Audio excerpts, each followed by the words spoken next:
Hello, Robotics Notes fans. Happy 3:06 a.m. on June 12th. It's another episode of playing Robotics Notes Elite like Animal Crossing. I actually just finished. You can see here I actually just finished playing through Phase 1 a hot second ago. However, that is for a different thing that I'm working on. This is still Robotics Notes like Animal Crossing, and we're still going to be playing this in real time. But also I'm playing it again for a different thing at the same time. But that'll be done by the end of this month. So I've actually already played this day, yesterday technically, but now I'm going to play it again today. So here we go, June 12th. In Robotics Notes, like Animal Crossing. Load the data. Yes. Is my phone in my pocket? Yeah, I should probably get that now. Once again, Akiho charges off to the faculty room after class. It's stupidly hot outside, so I'm waiting in the classroom and looking at Tweepo to kill time. Tweepo is a social media platform with limited word count posts on the internet. Phone droids have their own app for it. Each post is called a tweep, and they form a timeline on screen based on when they were posted. If you follow someone else's account, it'll display tweeps in your timeline too. I'm following around 100 people. If you follow a lot of people, your timeline basically gets flooded with constant updates. It's a real pain to try and keep up with it all, try and keep up with it all like that, so you can split tweeps into multiple lists. List A is for Robot Club members, and I guess you could say friends. Till last year, our club had more than 2 people in it. Given our current state, Akiho is the only one on List A.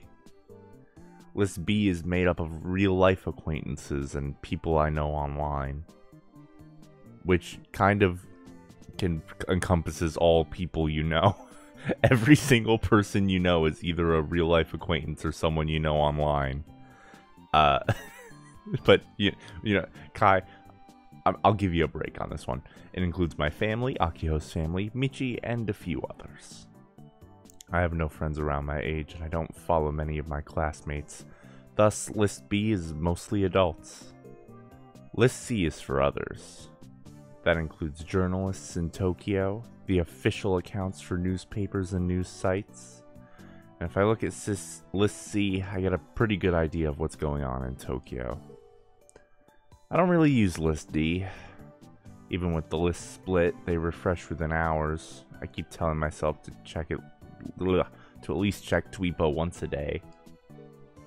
As I scroll through my timeline, I see talk about a new giant robot being developed by Toyota in Tokyo. I guess they revealed the thing around lunchtime today.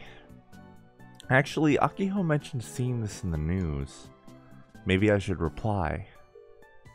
You can directly respond to other people's tweets via the reply function. That said, I don't use Tweepo that much, so I really only reply to people on List A. You guessed it, that means Akiho's the only one I interact with. Now I can choose a reply. That's go broke. Can you just put an electric car engine to solve the problem? I'm gonna do that, I guess.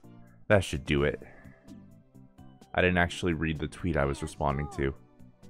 Hey, Yashio, can you do me a favor? Can I ask you a favor is what it actually said.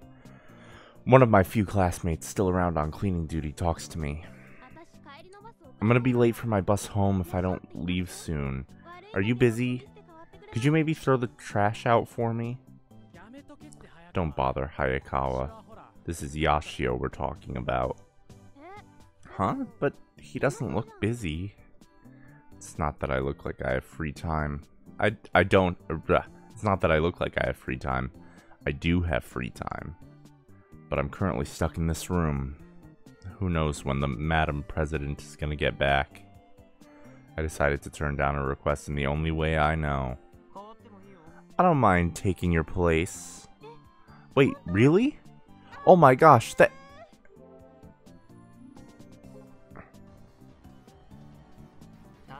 However, if you want me to do something, you have to beat me in a match. If you win, I'll throw out the trash or whatever it is that you want. I'm kinda in a hurry. Didn't I tell you? There's no point.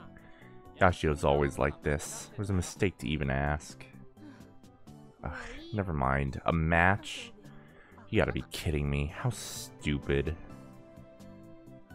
Still muttering complaints, the two pick up the trash cans and exit the classroom. I'm alone now. Wait, if Hayakawa was serious about missing her bus, why couldn't Takatsuba take out the trash alone? I considered shouting that at him, but that'd be belligerent even for me. I'm aware that people consider me a pain, but this is my policy. I have no intention of changing it. Just when I'm finally about to enjoy a match of Kill Ballad. Kai! Akio returns the club room key in hand. The key is stored in the faculty room, so she has to go and pick it up every time we have club. To the club room! Yeah. I stand up from my seat. We exit the classroom and walk together towards the club room. Was the vice principal in? Nope. So, I don't think the VP has been coming to school lately. Have you seen her either? I shrug my shoulders, indicating that I haven't. Michi might know something. Maybe I'll interrogate him. You just don't give up, do you? Maybe I should call you Snapping Turtle from now on. Oh my gosh. Oh man. Oh wow. I have the hiccups now. I guess this is the hiccups episode. I hiccuped. Boo, that's lame. Look, either way, we can't do anything without money. We've already lost 2 months. If things keep up like this... Ugh. The moment she sees a certain male student, Akiho winces. His name is Subaru Hidaka. He's a second year. You could call him Akiho's arch nemesis. At the same time, you could say he's the one person Akiho won't give up on trying to win over. I can already see the sparks flying violently between them. Hey, Hidaka-kun. Despite feigning cheerfulness, it's pretty clear that she's afraid of the younger boy. It's been 1 year and 3 months since we first met here, which means it's time to join the Robot Club and join us in building the giant robot of justice together. I have no intention of joining your third-rate robot club. Subaru Hidaka is perfectly KOs Akiho. I've given you the same answer over 20 times. Come on. The Robot Club needs your technical skills, Hidaka-kun. I want nothing to do with your little Robot Club. Excuse me. Without even a nod, Subaru Hidaka changes from his indoor shoes to his regular ones, then leaves. I'm gonna win him over if it's the last thing I do. Akiho's face is bright red. She looks like she's gonna start stamping her feet in anger. He clearly doesn't like you, so why you gotta be so stubborn about this? Hey, this is your problem too. I haven't the slightest clue why, but Subaru Hidaka is actively hostile towards the Robotics Club. He was the one student who came to watch our club last year, but it wasn't long before he called us third rate. I get it. In terms of technical skills, Subaru is on a completely different level. In junior high, he apparently entered Robo 1 solo and won 3rd place. He never entered again after that.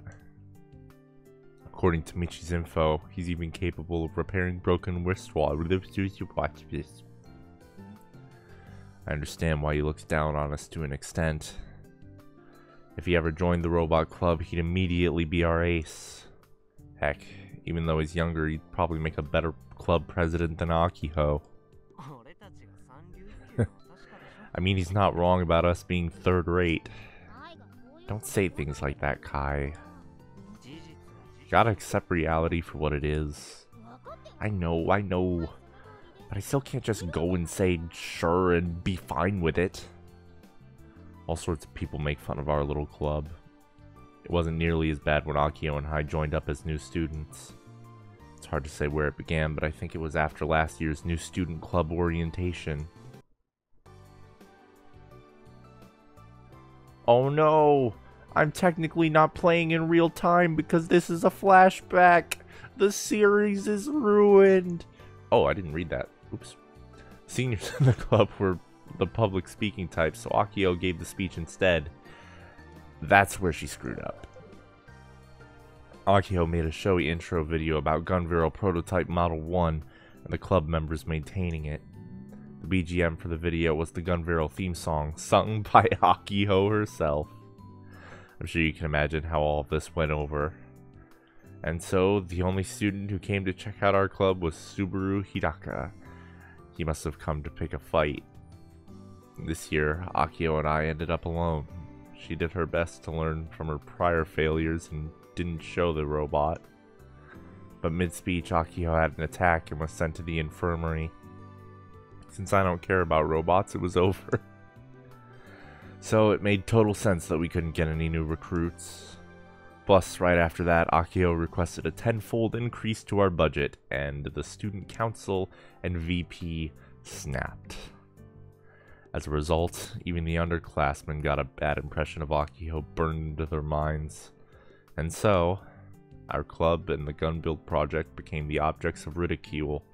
Students started referring to it as a homegrown scrap. Sure, compared to the high-tech robots being made by huge companies worldwide, ours is both ugly and super low-spec. I've heard folks say that if it still hasn't been completed after 8 years, it'll never get finished. They say it's a waste of club funds and that the budget would be better off given to other clubs. I can't argue with that. Hell, you could even argue that the Robot Club had been given too much special treatment up till now. And all that was because of the groundwork that Misane put in as the founding member of the organization. Since we're clinging to the work that others did before us, I'm sure the school looks at us like we're parasites. Kind of feels like a reflection of society at large. We truly live in a society. Anyways, I'm planning on really throwing myself into Kill Ballad today. I'm sick. I got what's up with my nose? Weird. I think to myself as I set my bag down in the club room. Alright. I don't know why I translated ha to alright. Time to recharge. Akio says to herself as she starts fiddling with her own phone droid. Anime appears on screen. Storm and Surge, Blast of Spirit, Jun Fair, son of a bitch. I really went all in on Jun Barrel, huh? Jun Barrel, everybody. Jeez, is the climax right at the start or something? It only took her 5 seconds to recharge. Gotta hand it to her. It's impressive that she's recovered so quickly. She's even posing. You're gonna break your phone droid. You're gonna break your phone droid again if you flail around like that in here. It'll be fine. Akio is always like this with anime. The two of us can barely sit comfortably in here, and yet she's flailing wildly. If only she'd just go outside. Oh, and how in the heck does she get so excited over something she's seen countless times? So, what anime is that? I ask without thinking too deeply about it, and Akio's expression morphs. She shoves the tablet screen in my face. It's Gunvarel! Gunvarel! I see. Now that I think about it, she was shouting its name earlier. I may not know too much about robot anime, but that was a dumb question even for me. What do you mean, I see? I'm always showing it to you at my house.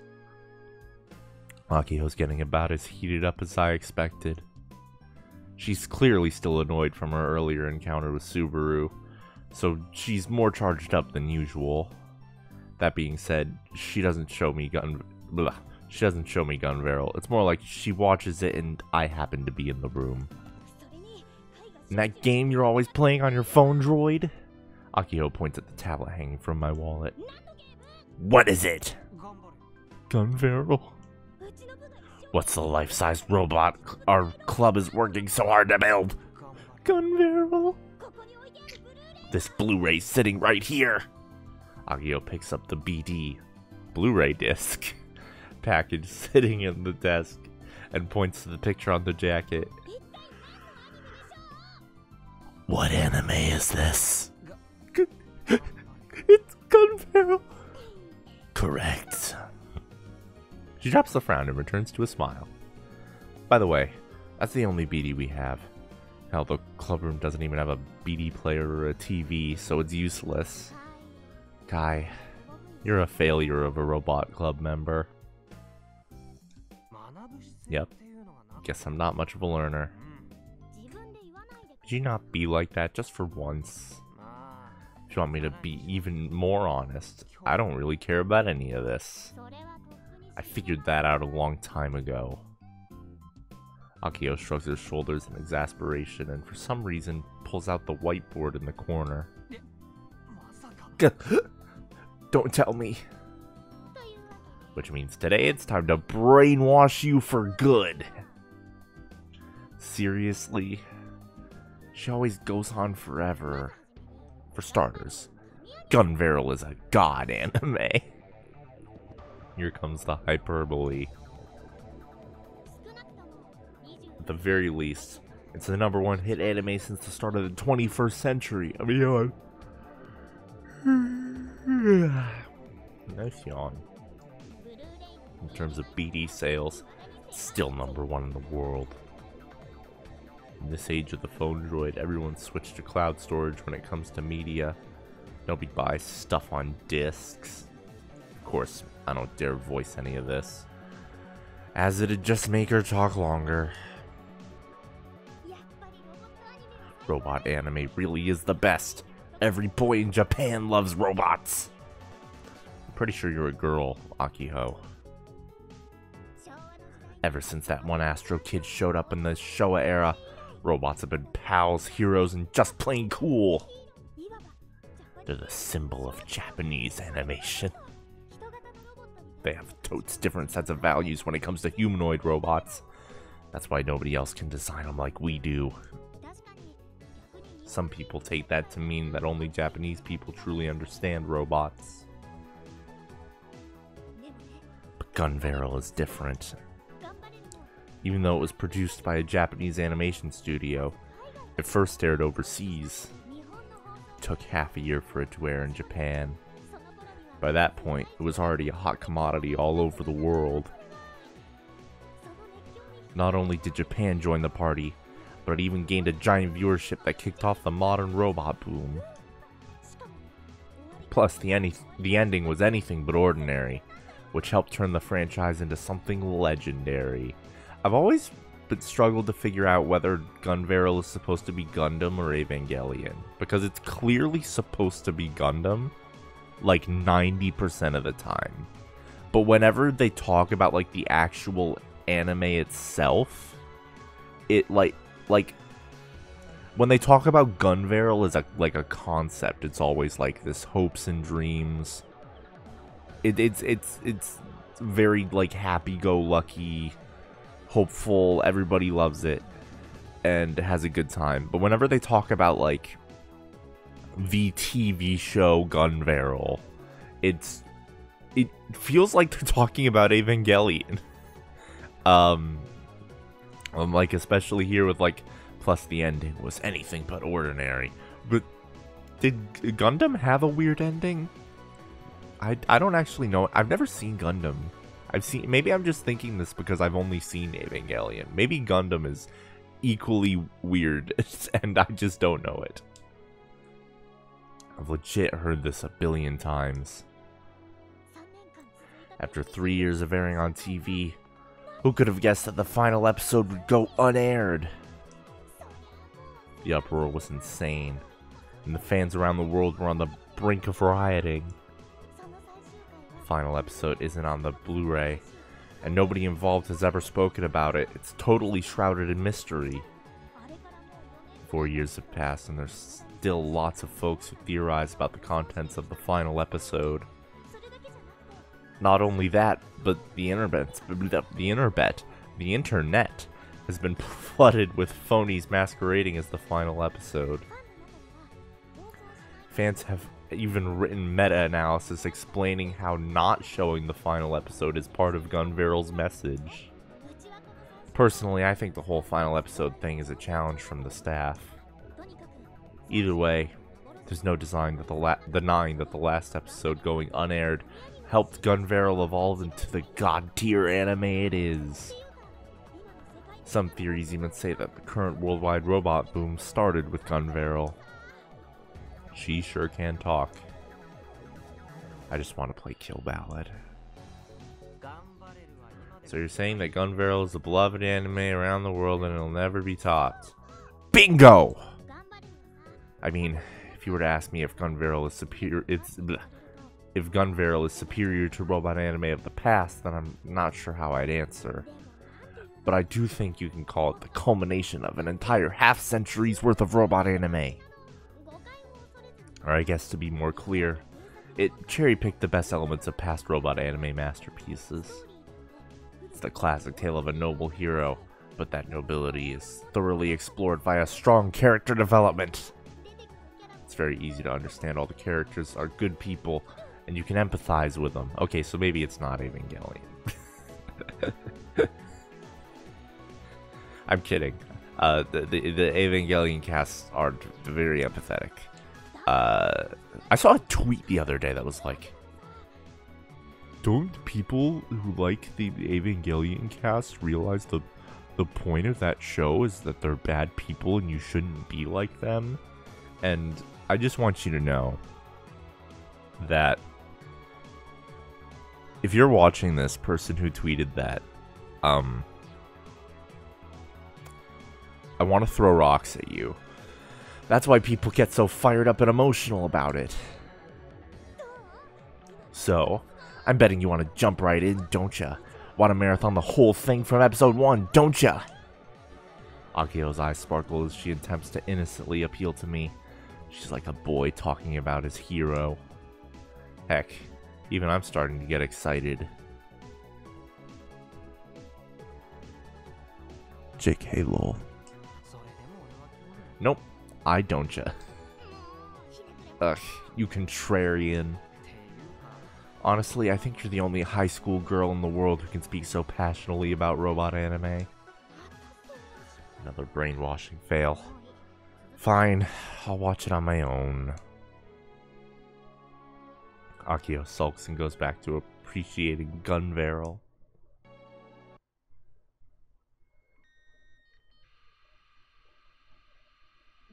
Unknown. Dun dun. Dun dun. The metal tower stands high above the ground, quietly but accurately transmitting its noise into space. It's as though it's absorbing the sound from its surroundings, converting it into the noise it emits. The chirps of cicadas and crickets, the flaps of bird wings, even the sound of leaping insects. No matter how carefully one listens, such sounds do not exist here. In the center of the tower, in the space 30 meters in the radius, in a space 30 meters in radius, is what could be a geyser of death spewing into hell.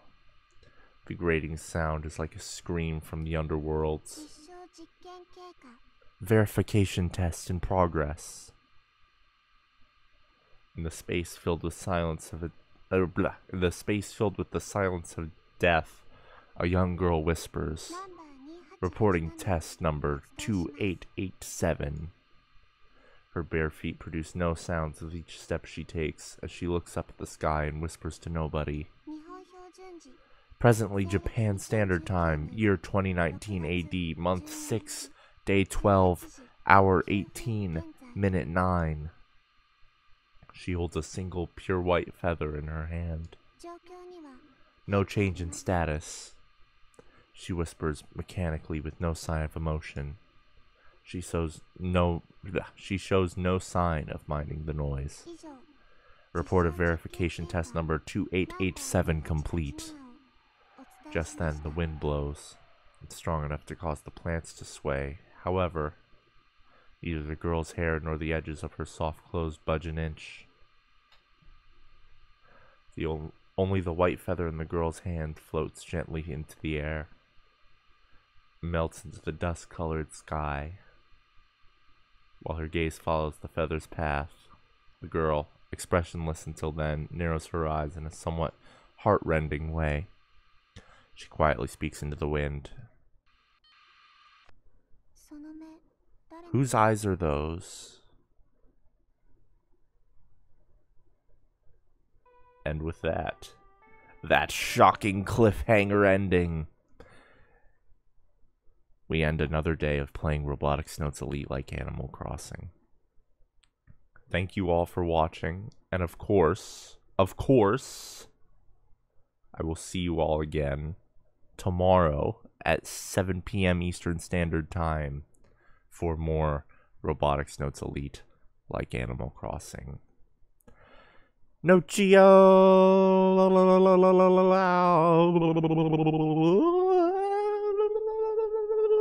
Nochio!